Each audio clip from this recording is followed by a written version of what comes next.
So yeah, thanks everyone for coming here, and let's get started.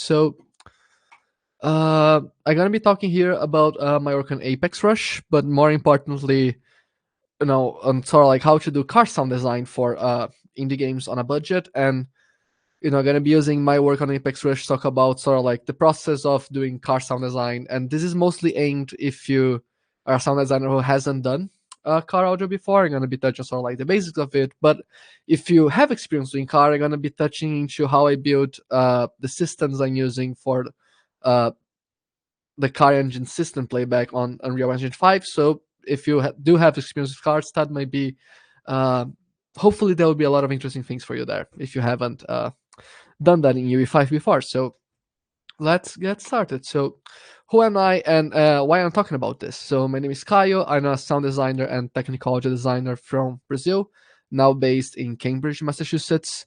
And I worked on Rocket League as an intern, and that's where I learned to do car sound design because it's I feel like car sound design is kind of like this arcane field for like if you've never done it and you kind of like have to have a project to do it. So I learned how to do car audio on Rocket League, which I'm very grateful for all the mentorship I had during my time there.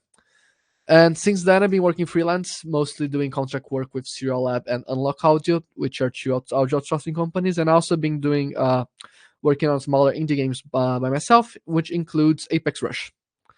So Apex Rush is an arcade racing game that's pretty much self-funded solo dev work uh, by a guy named Hazardous, who has like a YouTube channel and it's making like his first game. And he found me on the internet and said, "Hey, I need you to come do car audio for me." I said, like, "Sweet, I would love to do that."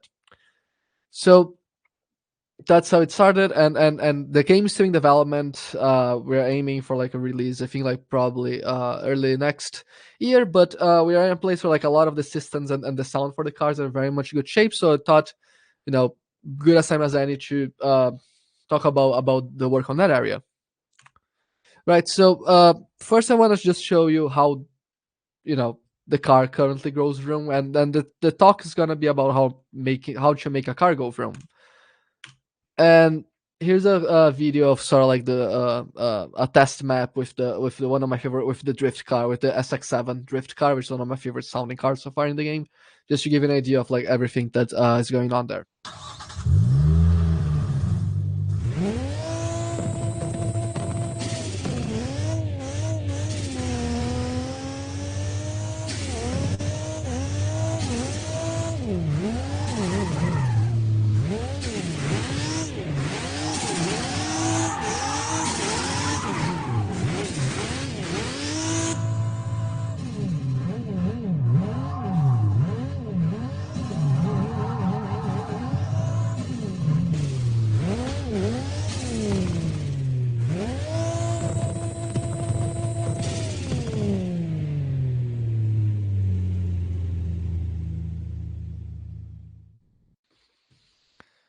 All right, I'll go with sound this time.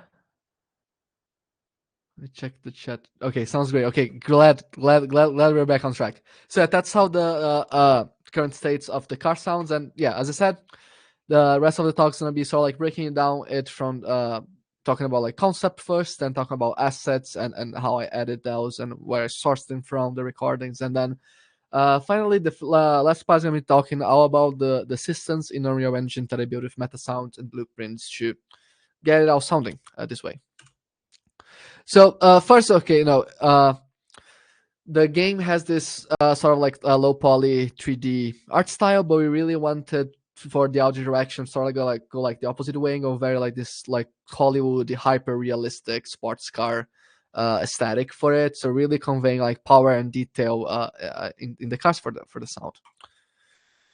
Right. So the direction is pretty straightforward, and then the next step for me is figuring out like what sounds should the car play and why should they play those sounds. And I always like to think about those questions in terms of player feedback, and so like what we want to communicate with players and why should those things be communicated, which I think is the more important when doing vehicles, because vehicles are like so tactile, like in real life, and we want to really convey that tactility, like make you feel like really feel like the vehicle responds to everything that you do, even if they don't physically but have sounds for that. It's really makes them feel really good to drive. So the first thing that we want to convey, it's the engine RPM, meaning revolutions per minute, which tells the player essentially how hard the engine's working. And pretty much the harder you press on the gas pedal, the faster the engine goes, the faster the car moves.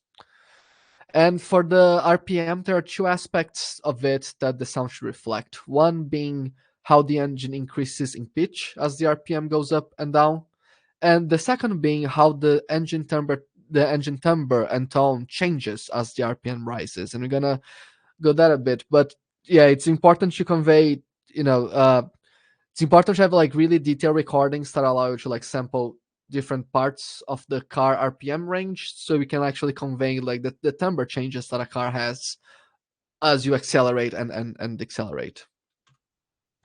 The second most important thing that I think like a car game should convey is like the load state.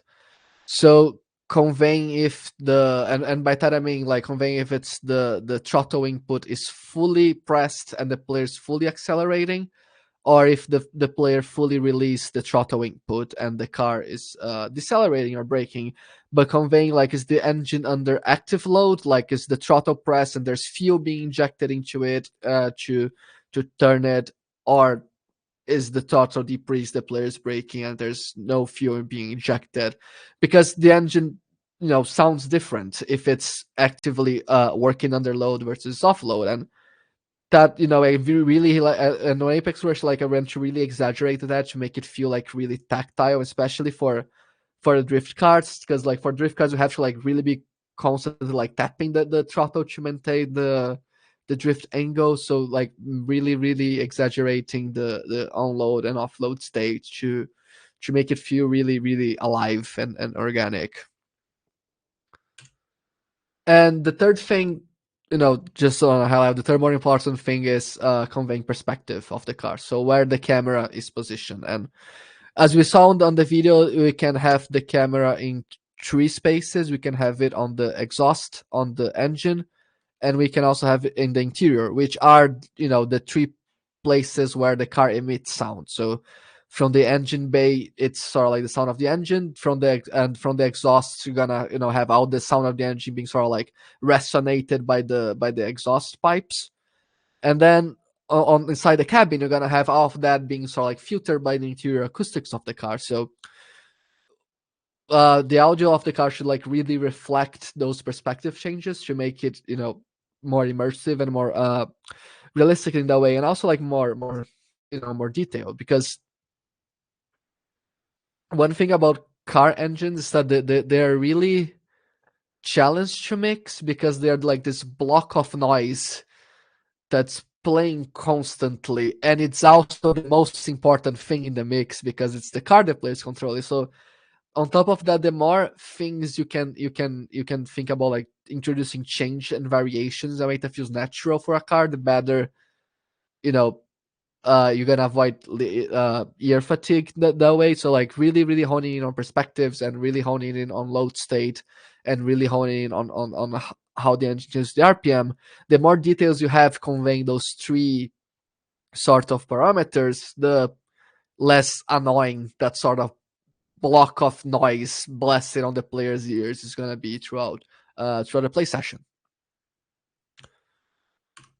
So we have what we want to convey, and then there's the question of defining how we want to do a car engine. And there's essentially two main ways of that you can implement a car engine system. You can do it the sort of like quote-unquote traditional way, using a loop space system, meaning you're recording a car at different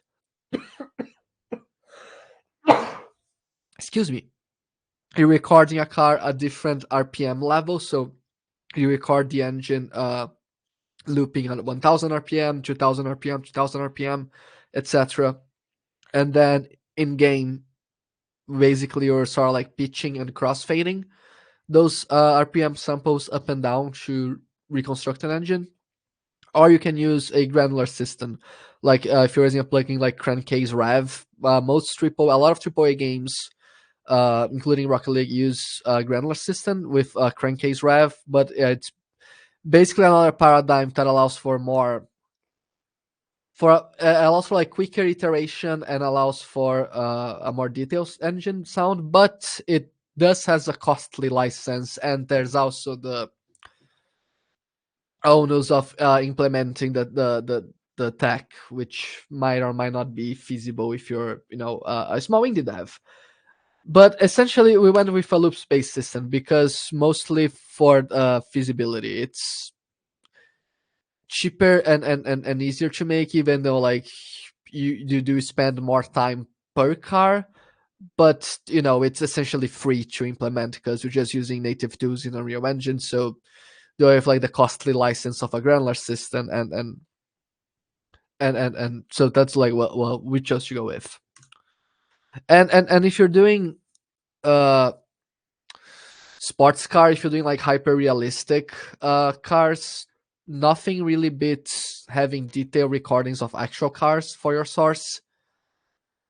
And by that I mean like actual like really good sounding sports car recorder with several microphone positions capturing all the necessary perspectives. And recording your own cars can be very, very time consuming and expensive because you need like a lot of mics. You need, and you also need to know people who have really good sounding sports cars. Like you need to know collectors, and that's like a whole other thing. But also, just getting a car to record is already like probably prohibitively expensive, especially for if you have to do multiple cars. Like for this game, we're shipping with 4 different cars with plans to do more post launch. So it's a bit of a challenge when your budget is very limited to go out and record your own cars because it's expensive to do it safely and should do it without like hurting the engine and everything. So we turn to libraries to get our source, and more specifically we're using libraries from Soundholder. And I'm not affiliated with Soundholder. This is not a placement. It's just I spent a lot of time researching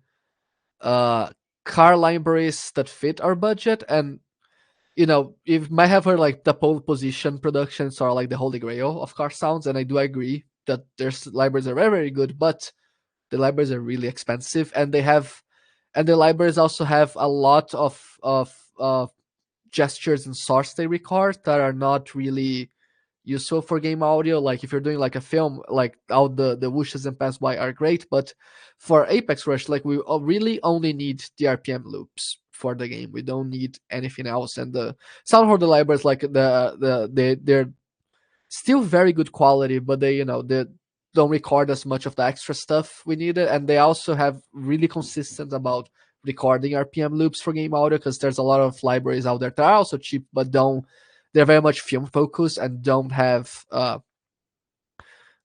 really detailed RPM loops recording, or those are not consistent throughout their library. So I found like Soundholder to be like a really good budget option for our game that does not sacrifice quality and consistently has materials to use for interactive media, for game audio with loops and everything. So that's what we're using for Apex Rush. All right, so when I talk about assets a bit and breaking down sort of like the components of a sports car engine, and what you should have to make it sound really cool. The first thing is obviously RPM loops, and you want to have RPM loops for each perspective. So you want to have one RPM loop for the engine, for the exhaust, for the interior. Although we're doing the interiors differently, I'm gonna get that later. But at least you want to have separate recorded and separately exported loops for the engine and the exhaust perspective. Also, it's really cool if you have like the car ignition turning over, like when you start the key, and designing a one shot for that, for when the car starts, like really, really kind of like convey the character of the engine to the player and add some excitement to it. If you're doing turbos, like having like a turbo line and blow valves, as well as exhaust pops, can really make help the car sound like really powerful. And also like intake noise. And we're gonna step through what those sound like, what I mean by that right now, because we're going to repair and talking about just editing car assets. So essentially, when you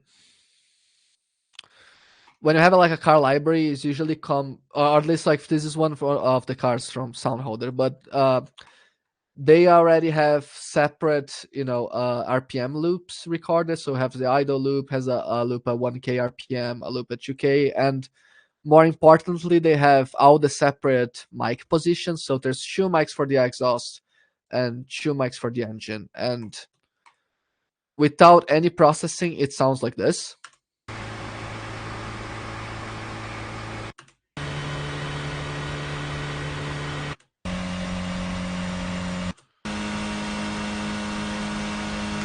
Which sounds already very good, but it doesn't sound, as exciting as it does when like hearing like a car in a movie or like in a Forza or Gran Turismo game. And you can see there's like a lot of like build up in the mids and the high mids. So the first step I always do is just after aligning everything, just like being like really aggressive with EQing each channel and to make sure that really minimizing that noise buildup at the same time, like kind of like sculpting it to bring the best character of each microphone. So if you can compare just like this uh, engine channel, so without any processing, it sounds like this. And I want to really use that for like that high sort of whine and kind of cut everything else from that. And you can hear how different mics bring like a different audio characteristics. So really using EQ quite aggressively to shape it into form. So without any EQ, and then with EQ here, just taking out the sort of like nasty build up here at 1K. Excuse me, and helping like bring shape the engine more. And then the exhaust sound like this.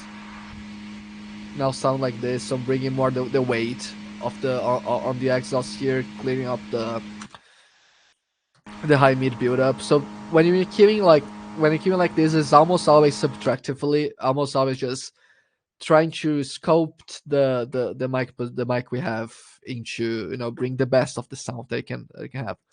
So just with the basic EQing, we already have something that sounds like this. And just for comparison's sake, so with EQ and with no EQ, just a really more focused sound. And now I want to just like play through the loops so we can really hear how the engine characteristic changes across the range. So you have the 1000 RPM loop here.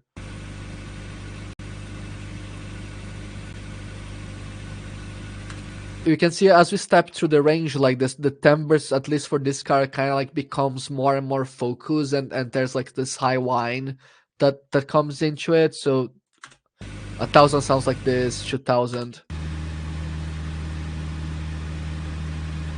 Start hearing sort of like the lower exhaust note more.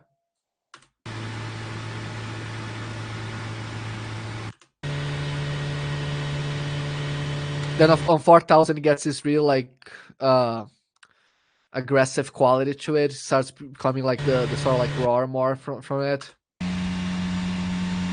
5000 you get like that extra whine and more focused sound, and 6000 a more aggressive and focused sound. So you can hear like this is the kind of detail we want to capture if we want like a engine like the hyper realistic type of sound stacks. Like you really want to convey all that range of how the timbre shifts over the range of the over the RPM range of the engine. Then after EQing, it's mostly just bus processing the exhaust and the engine perspectives separately. And for that, the bulk of it is just like adding distortion. And the way I like to doing that is using a lot of separate stages of distortion. So always some EQing, but using a distortion plugin that does a little bit, and then EQing some of the harshness from it. Then adding another distortion plugin that does a little bit extra, and then EQing some of the harshness from it, instead of really doing like stage distortion this way, instead of having one plugin that does a lot of distortion, because this way you can get actually more distortion with less artifacts. So if I just take off all the just taking off all the distortion, sounds like this. With the distortion,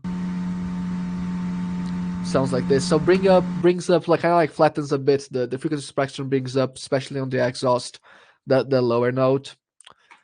Another part of it is for this engine specifically, I felt like it lacked some low end. So I also found like Root One is a great plugin to add subharmonics to car engine. I did a shootout when I was first like starting work on this of a few like bass subharmonic plugins to see which one I would get for the game, and I found that Root One, at least for car engines, it's really good at really following the pitch of the car. The others when I tried, they added some very like murky and like flabby sub, but Root One gets a really focused pitch tracking the fundamental of the engine. So if you're doing cars and feels like the source material have lacked a bit of low end, Root One can be really really your friend in sort of like helping you synthesize an extra subharmonic there.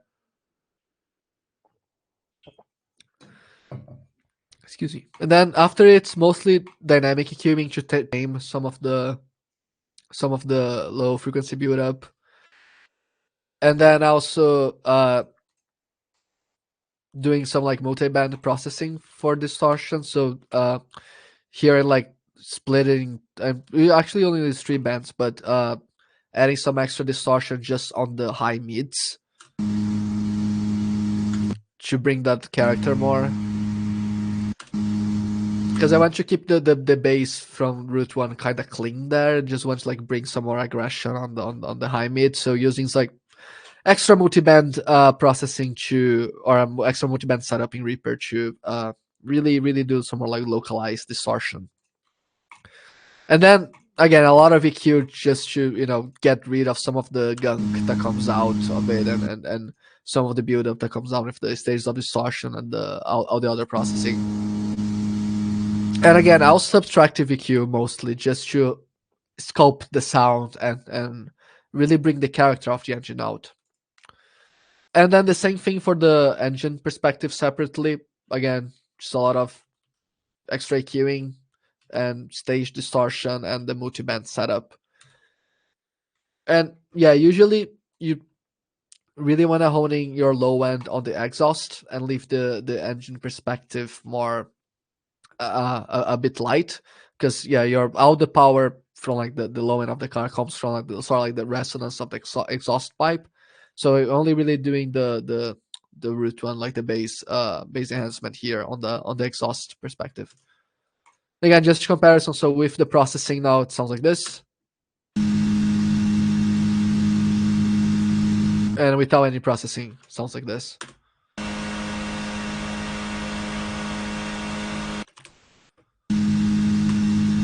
So really, really like honing and like really like focusing the sound, so it's just like a wash of noise and giving more character.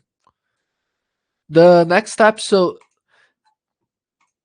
the thing you have like with libraries that that give you like loops, recorded loops, that they say it's loop, but still not actually exactly excuse me, add that to be a loop. So I like using sub projects in Reaper. So I always have like one sub project for the engine perspective, one for the exhaust perspective, and then the next step is editing the loops. And a lot of for most cases can be pretty straightforward. You just do the thing where you split the track and put the front in the back. So like you have something like this, and then you make a split and you put the front in the back. But for editing car engines, you really want to make sure that your loop crossfade is really in phase, because it can sound very janky if your crossfade is not in phase. Like for example, I feel like it might be more obvious here, but you can see if I move the loop point like this, or if I have like a very large crossfade, we can get in some phasing territory here. So really be very careful with the crossfades that you do. And how I usually approach it is the smaller crossfade I can get that doesn't give me artifacts, because sometimes you can have like small crossfade but there's like a noticeable volume bump, and then I always try to sort of like align the engine cycle here and make sure that, try to find the cycle and then sort of drag it and align over so it looks like, smooth, and not like this, like align the peaks and the valleys from the beginning and the end to try to get it smooth. The last part of editing loops is that you want to make sure the engine pitch throughout your loops stays as flat as possible, because if you have variation in the pitch inside the loop, you're gonna get phasing issues when you go to implement. And to do that, I usually use the oop, trying to bring my master fader here, or my monitor. Sorry. I use the M analyzer plugin from Elda, like the free analyzer, and just try to gauge the variation of the pitch here.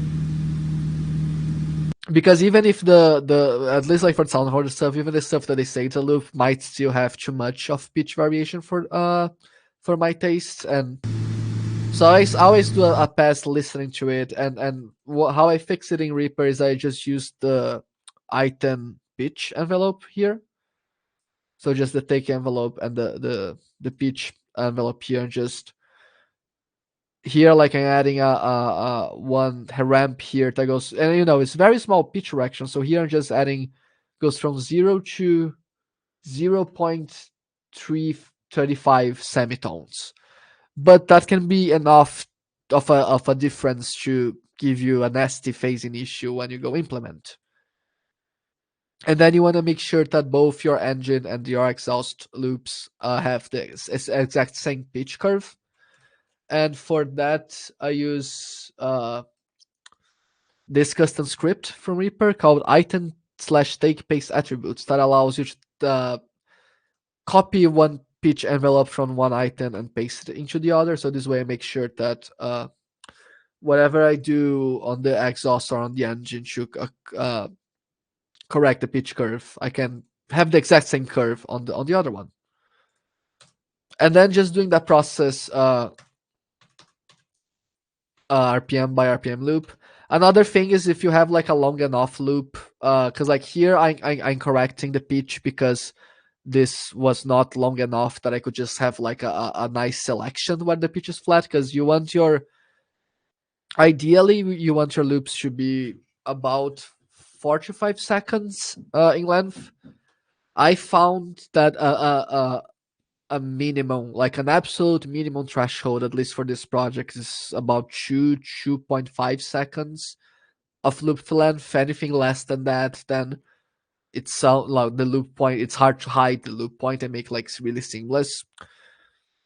So this is about a second. So this is about, yeah.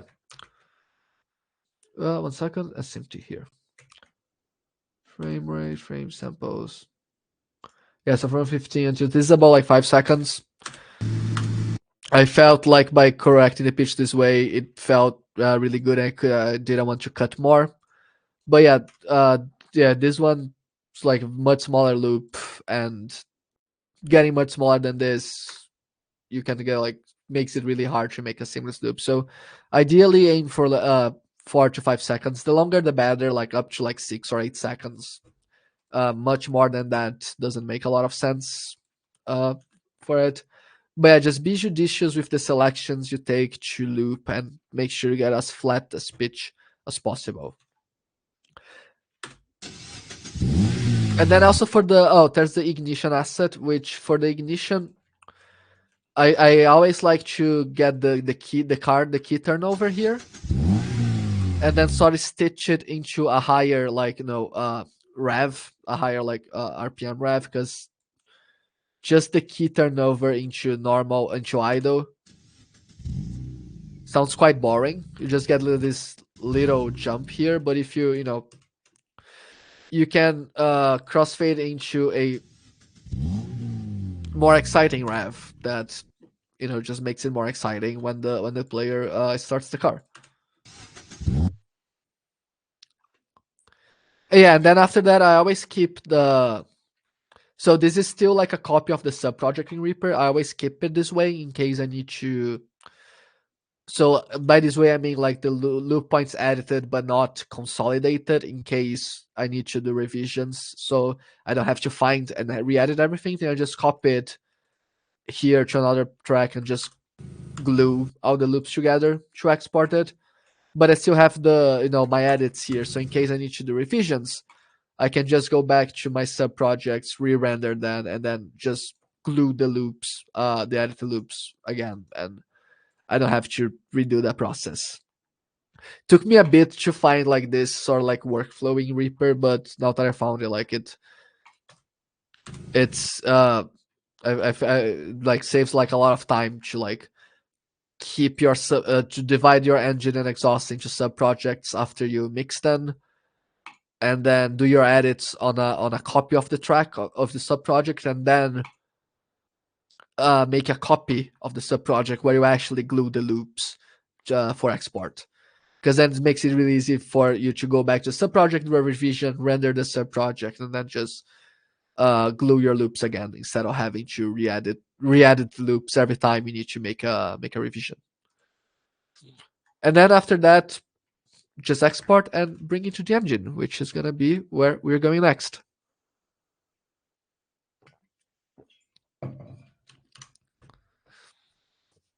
So we're using Unreal Engine 5, and for this I just built like a bit of a monster of a Metasound system to stitch all the loops together.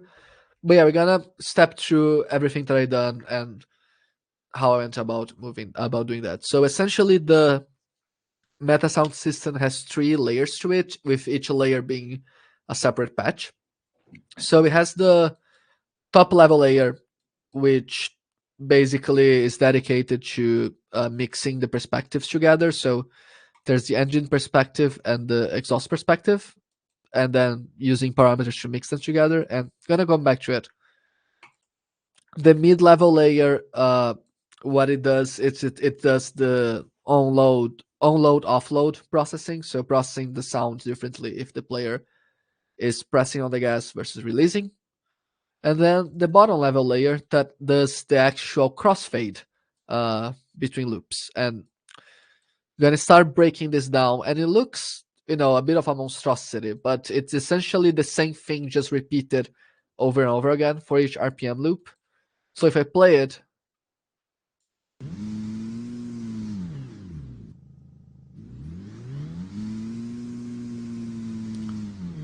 what it's doing is essentially a bunch of wave players, each wave player's holding one RPM loop, and then using a patch to crossfade them. So basically what's happening here is just gonna do this. So we have a wave player, right? I'm on a wave player here, and with the on play trigger it plays it, and this wave player is gonna play, for example, the let's stick to exhaust perspective. Oops. 1000 exhaust. So this wave player is gonna play the 1000 RPM wave file from the next to drift. Right, so when the game starts, it plays it and it loops. But again, we want the RPM parameter to do 2 things. We wanted to change the pitch, and we wanted to crossfade between RPM loops. So let's take a look at how we're doing crossfade. And for that, I'm using this patch called Fade by Float, which I mostly got from a forum from the Unreal Engine forum that I modified for my purposes. But essentially, it does some math here. But what it does is it allows you to take an input. So in this case, it's our RPM input, and then decide one value of the input where the fading for this is going to start, one value where the fading is going to end, and then something for the fade out start and end. So we have this wave player that plays the RPM loop at 1000, and let's do another wave player that plays an RPM loop at 2000. Here, drift engine, yeah.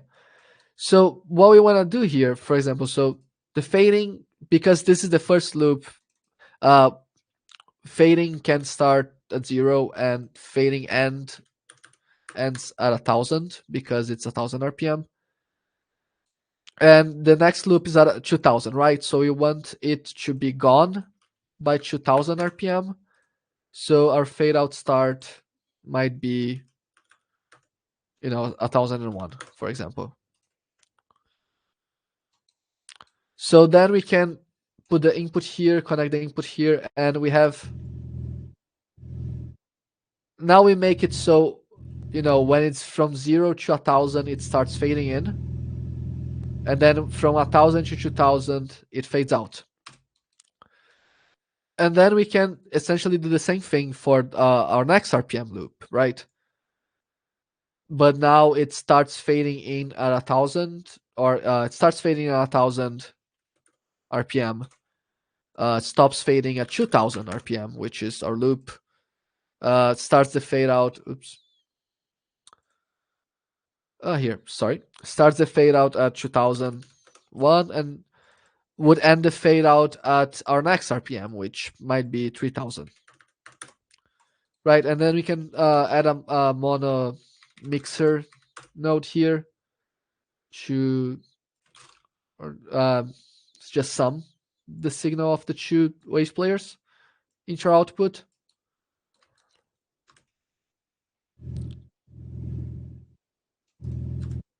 Oh, and I forgot to make it play. But now essentially we have a system that crossfades, just does volume crossfade between the RPM ranges here. So when you get to 1000, it starts fading loop 1 out and fades loop 2 out, right? Which is half the battle. The next part is essentially doing the same thing, but for the pitch. And for this, what's happening is, so you wanna, when you're designing it, you kind of wanna measure the pitch of each loop. So that's why I love the Melda analyzer, because it gives you the frequency and a node number for it, and you wanna take note of the interval between each loop.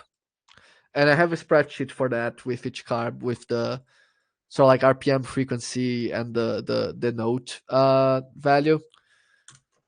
So that when I go to Unreal Engine, I use this node I made called engine pitch shift, which is essentially an adaptation of the fade by float export, the fade by float patch, that essentially lets me do do a pitch ramp from the RPM, the crossfade start to the crossfade end, and then another pitch ramp from the fade out start to the fade out end. And the goal of that is to really use your ears and pay very close attention to how close you're matching the pitch, and that's why it's important to export each loop with as flat a pitch as possible. Because what I do is essentially, oops, let me reset it. So we have the output from the actual patch. What you want to do really is like put your RPM value in between two loops. So in this case, for example, if one loop is between 1000 and 2000, put it like on 15,000.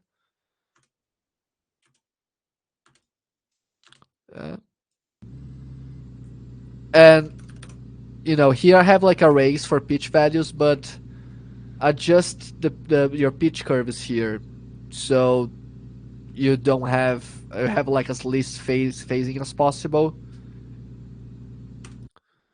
And then this structure is essentially replicated 10 times, because I built it so we can you can have a maximum of 10 RPM loops for a given car here. Most cars are using 6 to 8 RPM loops. I don't think I have had a library that has like actual 10 different RPM loops yet, but build it with 10 just for like in case we have one. But essentially, yeah, this just is the same concept, just duplicated 10 times with different wave players to, and then it just like crossfades each wave flavor volume and applies a pitch curve, so it's a uh, seamless transition between each RPM value.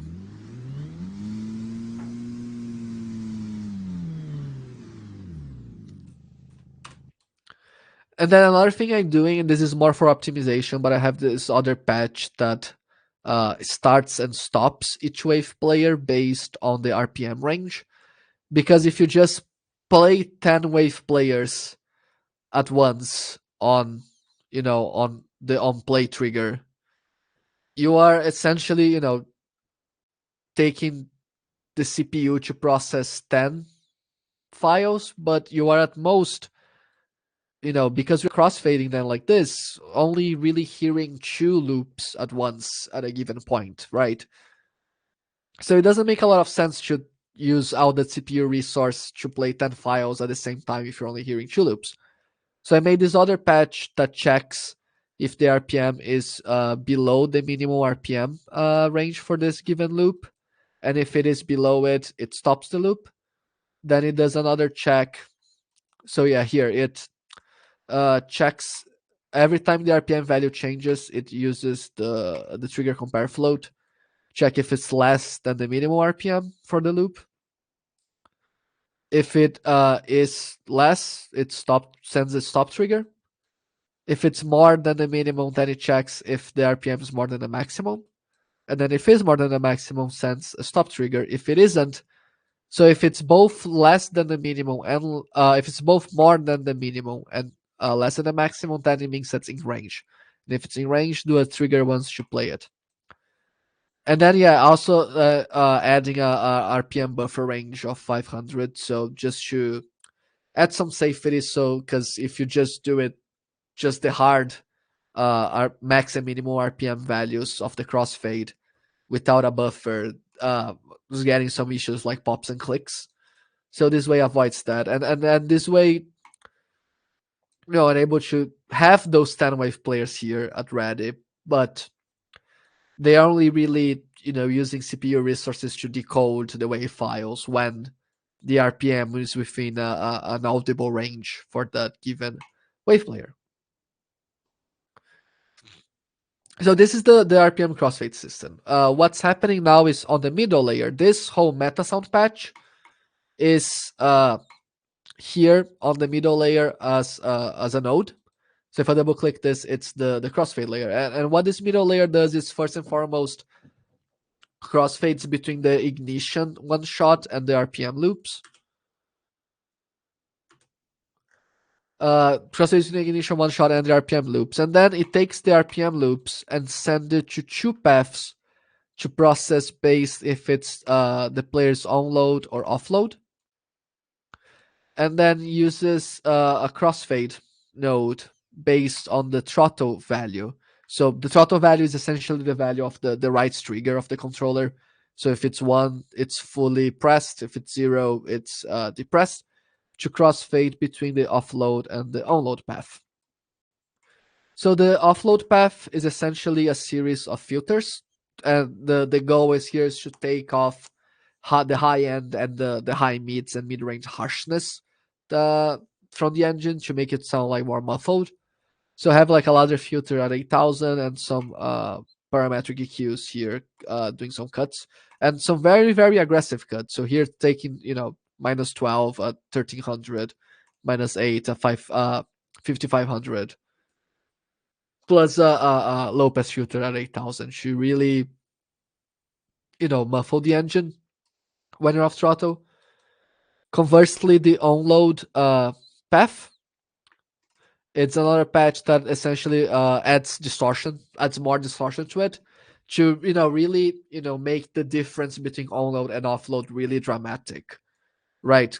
To help it feel tactile. So this takes the RPM loops and distort them even more to make the onload feel more dramatic. And yeah, just using the wave shaper node, and it's one just blank distortion applied to everything, and then I'm using another wave shaper that increases the distortion amount based on the RPM input. And where was I? Here. But yeah, and then those two paths are sent to a crossfade node and uses the throttle to crossfade between them, and then that goes to the output. And for some reason, we don't have sound here. Which is, but yeah, we're gonna see that in action, like on the car. And then the top level of the system is again this Metasound graph, again used as a node here. And what I'm doing here is like basically carrying over all the inputs here. So the RPM loop crossfade, it takes an input for an array of RPM values, an array of waves for the RPM loops, and then an array for pitch, min, and max. The throttle, the second level of the input takes of the graph takes all the necessary inputs for the lower level, so it can be passed on here, plus the necessary inputs for this level. So it takes the ignition asset and a crossfade delay time, so just delaying the loop start to match the ignition one shot. So the top level really takes all the inputs needed for the bottom level and the middle level, just so it can pass it on and sort of like cascade those inputs this way. And the reason I'm doing this is because then I can just take the top level meta sound and just create presets for all the different cars, and then just swap the values here on the parameters. So I have array for the wave assets for the engine perspective, another array for the wave assets for the exhaust perspective, same thing for the ignition, array for RPM values, etc., etc. And so then I can just, when I'm making a new engine, I can just right click it, the template Metasound, and just create a Metasound source preset, and then uh, voila, I have a preset, and I can just change the inputs here with the different assets and different values for each car. But going back to the top level Metasound, what it's doing mainly is so the mid-level Metasound, the one that does the offload onload, there's a duplicate of it. So one of them gets the engine perspective assets, the other one gets the exhaust perspective assets. And then I have a parameter that is tied to the perspective of the car and uses that to mix between them. So just essentially just changing the volume of the exhaust and the engine based on the perspective. Never fully muting them. When you're in the engine's perspective, you're still hearing, you know, the exhaust, some of the exhaust, but just enough to make a difference between perspectives, but not enough to fundamentally, feel weird or fundamentally change the character of the engine. Excuse me. Then I also doing some like increasing the volume over the RPM range here, just to get like a higher dynamic range and make, again, to the point of trying to add as much dynamicism as you can into an engine to avoid listener fatigue, and because again it's a noisy block of sound that's playing all the time. It's the most important thing in the mix. And then there's some other stuff to the rev limiters, which we're gonna go there later. But other things I want to talk about is the turbo lines. And for the turbo lines, I'm actually doing them fully procedurally in MetaSounds. So I have this turbo line template which sounds like this.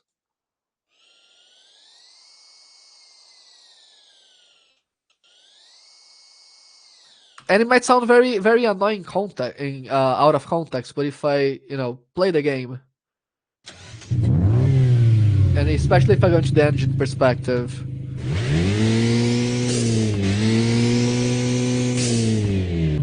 you can hear the whine like works really well with the engine, and that's being done fully procedurally in Metasounds.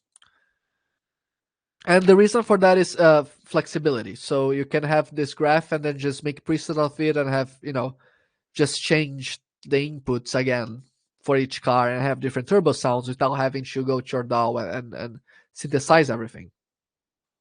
And it's essentially an additive synth, pretty much. Excuse me, paired with some white noise that's being heavily filtered. And for the additive synth, essentially just modulating the bass frequency over the RPM, over the RPM value. And then for the white noise, essentially applying a bunch of filters here and modulating their frequencies over the RPM value again. So it sounds again like this.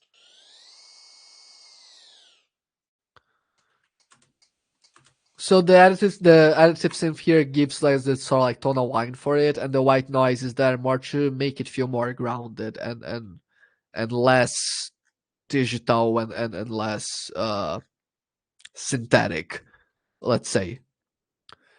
And then yeah, just adding some like distortion with wave shaper, a diffuser node to again make it feel more natural, and uh again using the perspective inputs here to and throttle to modulate it. So I want to make sure that when the throttle is off, it actually mutes the turbo, because that's how it would behave in a real car.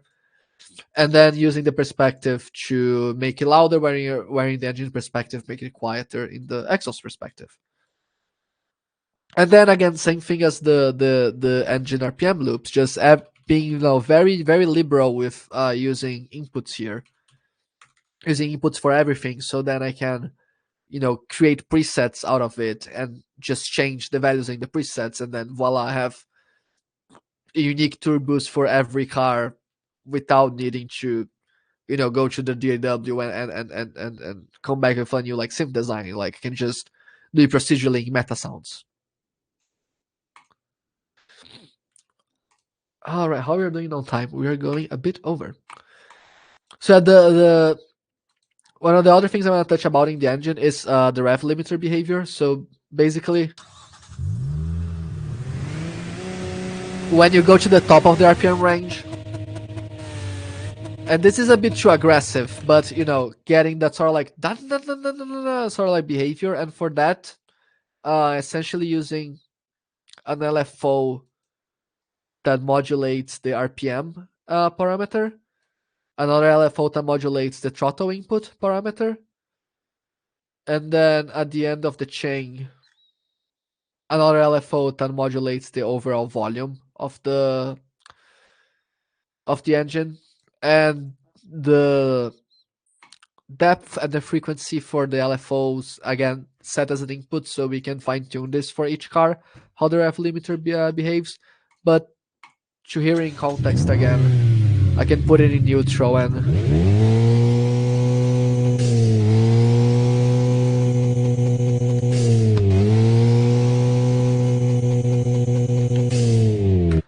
yeah, just mimic the behavior, make it sound exciting, especially for the drift cars or like really ramming the RPM range, like make it you know uh sound cool when you hit a red line. Cool. And going back to the slides, the last thing I want to talk about is the interiors perspective, because we've been talking about perspectives, but I haven't talked about it at all at this point. And the way I'm doing, like, and this is one of the decisions to sort of like stay within budget, is that we're doing the interior perspective programmatically with DSP with Unreal Engine's convolution reverb, which save us quite a bit of time when editing assets for each car, because that's one less perspective, one less set of assets I have to worry about for each car.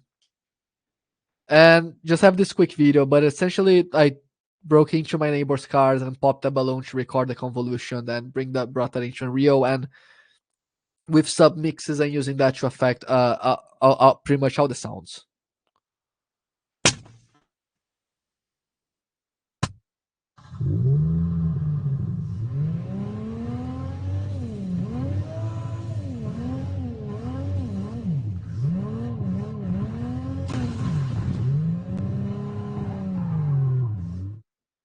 Because that way, doing the interior perspective programmatically like this, sure, well, we get, save time on each car because we don't have one less perspective to worry about. But on the bonus side, is that now we have a reverb that we can apply to literally all the sounds to filter them to the interior. So I'm sending the tire skids to the convolution reverb, sending the collisions to the convolution reverb, sending the blow offs, and sending the exhaust pops there.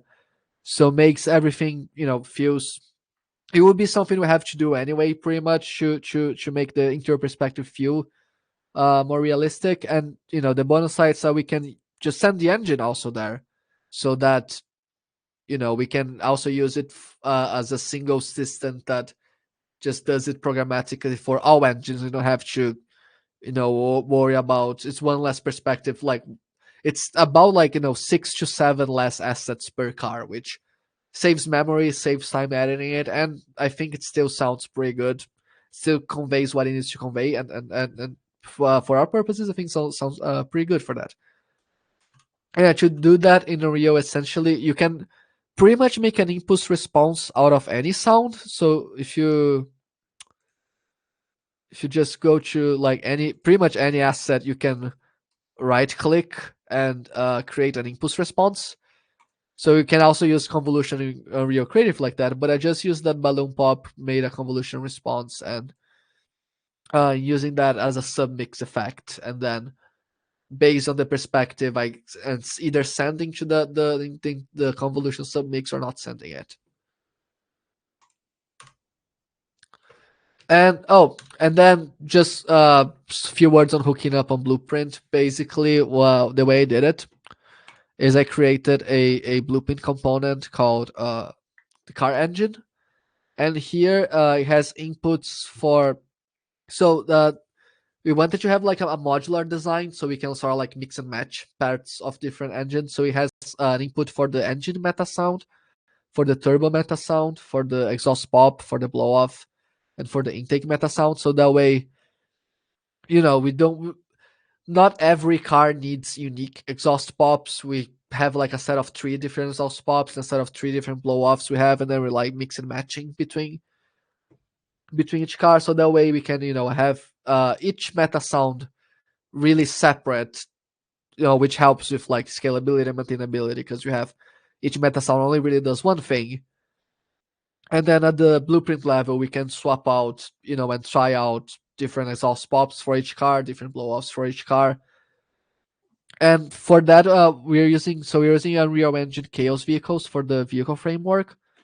And then what the component does, essentially, that gets a reference to the parent Chaos vehicle component, and then that component has all the values for your RPM, your throttle input, all the wheel stuff you can access through the component. So all of that is already made available with the Chaos vehicle native system in Unreal Engine. So that is pretty straightforward, because you can just just has the RPM values and throttle inputs there that we can access to. Final thoughts. So maybe the most important thing to understand about car sound design, and the most important thing I want to have as a takeaway for this talk, is that there's a very delicate balance that must be achieved in the whole pipeline.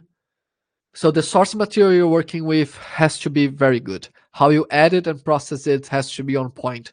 How you implement it has to be on point, and how the system handles them also has to be very carefully thought out. Because if you have just one weak link there, then everything sort of crumbles, and it doesn't matter. You can have like the best sounding assets if you can. If the way you're implementing it causes phasing issues, or the way you edit it then causes phasing issues, or anything in the pipeline is a weak link there, it won't work. Similarly, you can have the most robust system you can if the the source material working with does not sound good, your cars will not sound good.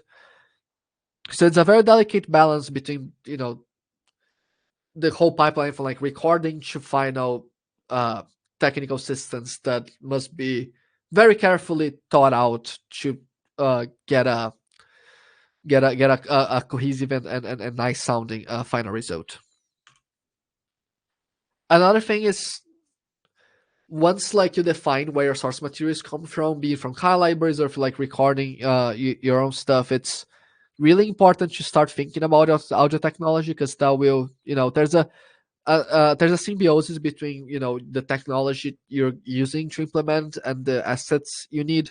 We saw like this system works for like the way because we decided to do a loop based system and because we only had like loops to work with.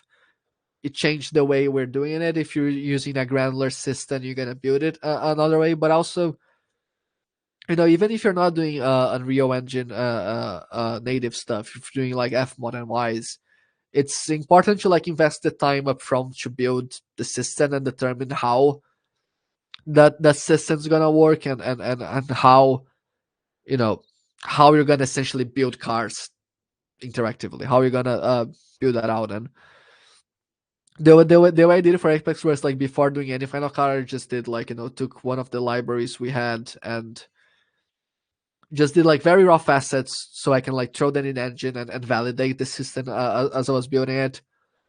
Because then once you have like a very solid system that works well with the assets you're gonna be feeding into it, it just saves you a lot of time down the line. Because again, we saw it on Metasounds, you can just like go and create presets and not worry about it.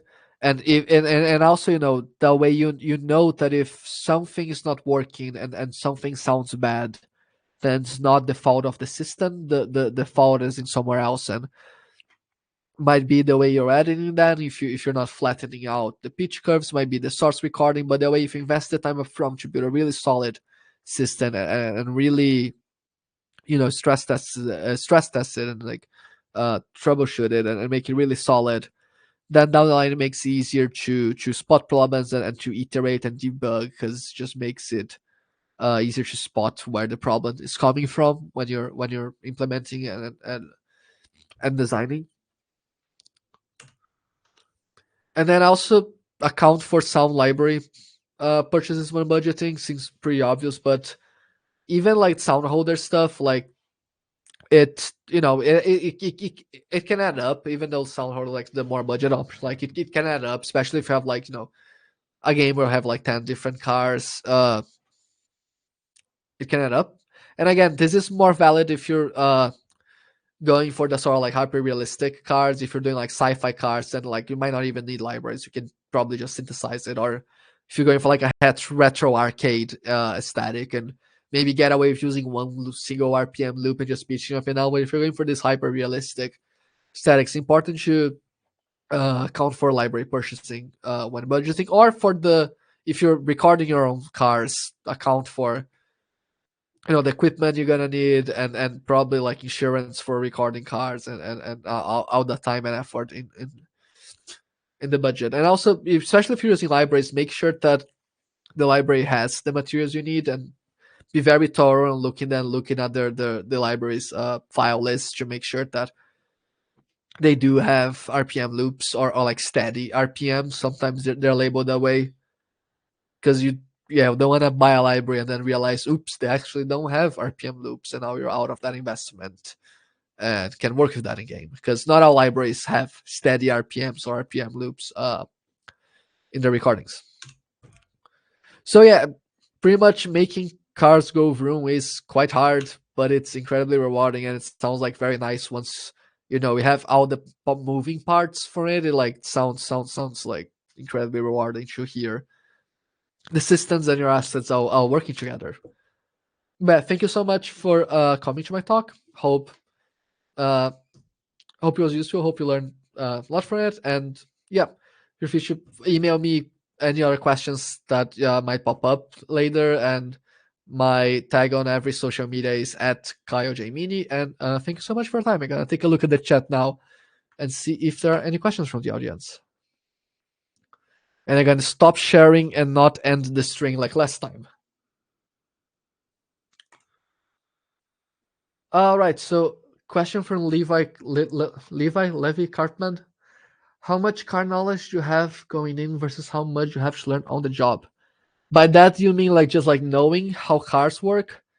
So going to psionics, where's what I learned, I had like zero car knowledge. I knew that a car had an engine and used fuel and that it had wheels to drive. Excuse me. I did not know uh, how cars work beyond that. I still don't know the most part of it. A lot of it I just picked up on the job at psionics because everyone there was kind of like a car nut and just pick it up. But you don't really need to know that much in depth to do so. You need to know how a car sounds and sort of like what a blow off is, what a turbo is, how a turbo works at a high level, so you can like implement it correctly. How blow offs work, so you can also implement it correctly. Exhaust pops and everything. You don't need to know. You don't need to know the mechanics of how a crankshaft and the engine transmission works. To do it, but knowing some basics like gear ratios, turbo and superchargers, blow offs, all this kind of things, like or like fuel injection and the base of how engine work can help you make better sounds and identify good sorts from bad sorts and help you for implementation. But you definitely, like, I don't have a ton of knowledge on how car works. I don't think you need to make good car sounds, but knowing some helps. And a lot of all I know about cars pretty much like learned on the job. I had zero, like I didn't even had a license until last year. I pretty much always rode public transit all my life, and I didn't even know how to drive before I started making car sounds. So yeah, very much uh, learned everything I know about cars on the job. From Andrew: I know it's out of scope of this talk, but could you give conceptual advice on how similar system could be implemented using Wise instead of UE5? Assuming we had the same source assets and everything, how would it be possible to reproduce the same RPM loop, crossfading and pitch variation, creating a MetaSound source? There's actually a really good article on the Wise blog about car engine sound design. They break it down. I don't remember who's it by. Here, loop base. I'll leave a link in the chat by Arto Coivisto, if I pronounced it right. But it's a two-part article, but it goes into how to do something similar in Wise, and the answer is essentially using blend containers. And to have the RTPC, you have a blend containers and different tracks for your RPM, for your throttle input. Probably for a perspective, if you're doing that with RPMs. But yeah, the it's a bit. I would say like I haven't tried that building any Wise, but I would imagine it's also a bit annoying to get the right pitch ranges for each loop, because I don't think Wise has like a easy way to do that in the same way you would need for like a car engine to work. So that getting like the correct like pitch ramps between crossfade might be a bit of a pain, but would be very much doable. And the good thing with Wise, at least with line containers, that you have more control over the crossfade points between each loop, because the way I'm building in Rio is just like, one loop starts fading out and then like it's always crossfading between two loops, because doing having more control over individual loop points, that would be you know an exponential amount of work for to pull off in Metasounds, the current Rio version. So I just like, yeah, just constantly crossfading works, but with a blend container Wise, you have like, can make more finer adjustments over when each loop starts crossfading with each other. So that could be like an advantage of using it. All right. Any other questions?